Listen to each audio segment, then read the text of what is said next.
Անսպասելի նորություն է, չնայած մի կողմից էլ սպասելի, այն որ Telecom Armenian, այսինքն Telecom-ը եւ Azer Telecom-ը պայմանագիր են կնքել թրաֆիկի տարածման մասին եւ քանի որ հարցեր եք անդադողում, միանգամից փորձեմ պատասխանել, իրականում փաստացի ստացվում է, որ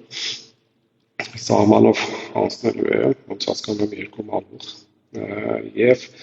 այստեղ մի կարևոր բան կա, կարծում եմ, այն է, որ ընդհանրապես տրանզիտը Հայաստանի Ադրբեջանի միջով այս պահին գոյություն ունի միայն երկաթուղային ու այստեղ մենք ենք կապվածության մեջ գտնվում, այսինքն Ադրբեջանը մեզ մոտակարարում է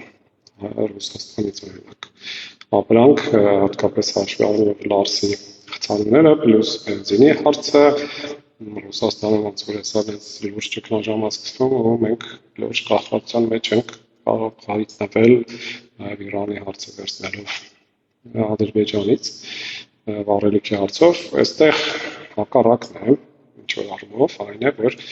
հաստատի այս տարածումը, այս տրանզիտը Ադրբեջանին է պետք, այսինքն մյուս կողմից մենք էլ ենք ինչ որ կախվածության ինֆրաստրուկտուրա կառուցում, որովհետև իրենց է սա հիմնական պետք Նախճարանի հետ կապվելու տեսանկյունից։ Ընդհանուր առմամբ Team Telecom-ի արտադրությունից մեկից արդեն բխում էր, որ իրենց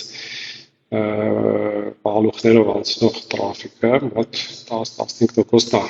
հայկական։ Այսինքն փաստացի իրենք տարածաշրջանում լուրջ դեր ունեն որպես տարանցիկ օպերատոր, գիտեք, որ հյուսիս-հարավ ուղղություններն են աշխատում, այստեղ միջին արևելքի երկրներն են Հայաստանի միջոցով տրաֆիկ անցկացնում, սա նաև Հայաստանին մտցնում է արևելք-արևմուտք տրանզիտի